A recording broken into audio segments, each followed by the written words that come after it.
Fala, pessoal do oitavo ano, professora Simone Cassiari de Ciências, passando por aqui com mais uma correção do PET, volume 4, agora semana 3, que está saindo aí, né, daquele tema que a gente estava trabalhando desde o começo do ano, desde da modalidade presencial, sobre os seres vivos diretamente, e vem trazendo para a gente a Terra e a Lua, né?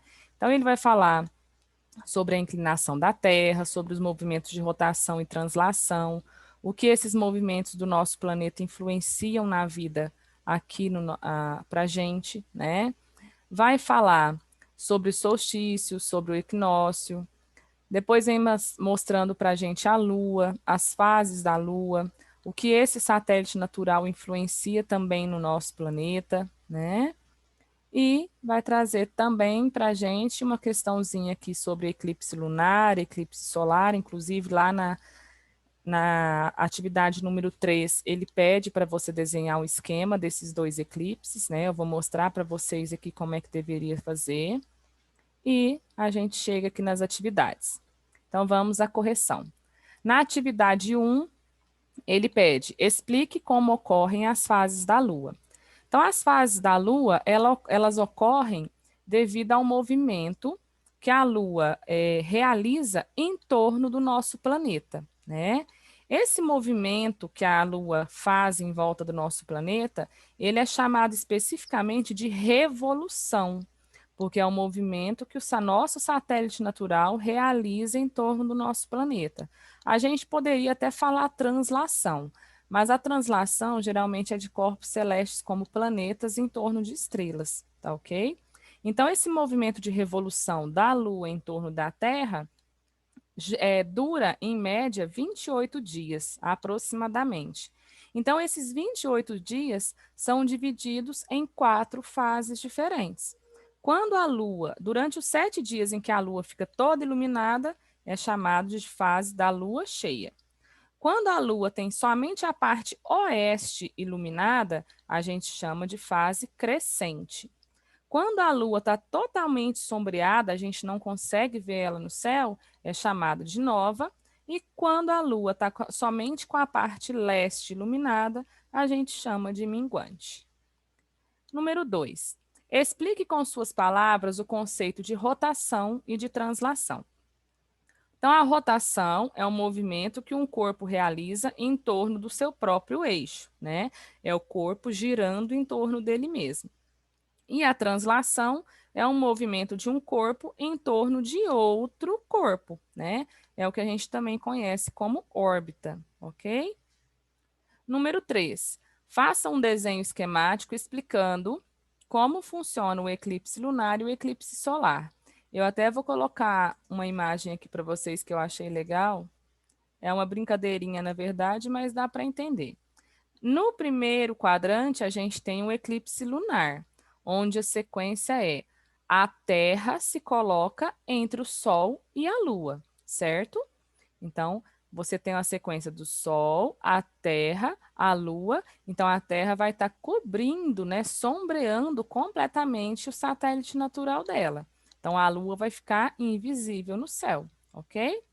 No eclipse solar, que é o segundo quadrante aqui, a gente tem a sequência de Sol, Terra e Lua. Então, a Terra é que vai se interpor entre o Sol e a Lua é que vai se interpor entre o Sol e a Terra. Então, ela vai conseguir fazer uma sombra até determinada parte, né? Alguns pontos do nosso planeta vão ficar na parte que a gente chama de penumbra, que é só sombreado, né? E você não, vai conseguir ver em torno da Lua o reflexo dos raios solares, ok? E aqui, por último, né, no último quadrante, uma brincadeirinha aqui, né? Que se isso acontecesse, se o Sol ficasse entre a Terra e a Lua, seria um apocalipse, a gente morreria instantaneamente, tá ok? Mas então, no seu esquema aí da questão número 3, no eclipse lunar é Sol, Terra e Lua, no eclipse solar é Sol, Terra e Sol, Lua e Terra. Vamos voltar lá para as atividades do PET. A número 4. Explique como ocorre o fenômeno das marés. Então, o fenômeno das marés na Terra, ele é resultante da força gravitacional exercida, né, por outros corpos celestes, ok? Principalmente, é lógico, Sol e Lua, que estão mais próximos da gente. Então, quando o Sol e a Lua estão alinhados e acabam puxando todos os fluidos, não só as águas do oceano. Aqui ele está perguntando com relação às marés, mas todos os fluidos, inclusive os fluidos corporais, né? O plasma sanguíneo, o citoplasma das nossas células. Se a mulher estiver gestante, o líquido amniótico, né? Tudo isso vai ser puxado com mais intensidade, por quê? Tem o Sol, a gravidade do Sol e a gravidade da Lua puxando tudo isso para um mesmo lugar. Então, você vai ter uma maré mais alta, né, mais forte. E quando o Sol e a Lua estão em lados opostos, em pontos opostos, né, um de cada lado do nosso planeta, você vai ter a maré um pouco mais baixa, porque a gravidade do Sol puxa para um lado, a gravidade da Lua puxa esses fluidos para o outro lado e vai ficar meio que balanceado. Então a maré não sobe, né? Vai ficar uma maré baixa, ok? Número 5. Com relação aos eclipses, está correta a afirmativa. Então, tem 3 afirmativas e a gente tem que ver se tem alguma que está correta e quantas são. Quais são também. Número 1.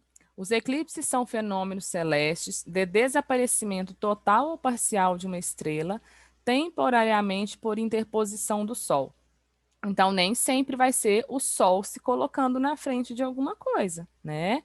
A gente tem aí, como eu mostrei para vocês, no eclipse lunar, é a Terra que vai se interpor na frente do Sol, né? E acabar criando o eclipse lunar. E lá no eclipse solar, é a Lua que vai se interpor entre o Sol e a Terra, ok? Então, a número 1 está incorreta. Número 2. Quando a Lua está alinhada entre o Sol e a Terra, dá-se o eclipse do Sol, pois a sombra da Lua se projeta na Terra, ocorrendo a ocultação parcial ou total do Sol. A número 2 está correta, está explicando aí para a gente sobre o eclipse solar. A número 3. O eclipse da Lua ocorre quando a Terra se interpõe entre o Sol e a Lua. Com esse alinhamento, a sombra da Terra se projeta na Lua, tornando-a invisível. Está correto também, porque está explicando a sequência de um eclipse lunar, ok? Pessoal, espero que vocês tenham gostado. Utilizem esse vídeo com sabedoria para fazer as correções de vocês, ok? Não vamos deixar acumular, façam as atividades semanalmente. Lembrando que está chegando agora, né, o dia da entrega do PET 4. Para quem tiver com tudo em dia, fica muito mais fácil, ok? E vamos torcer para que a gente esteja junto logo, logo.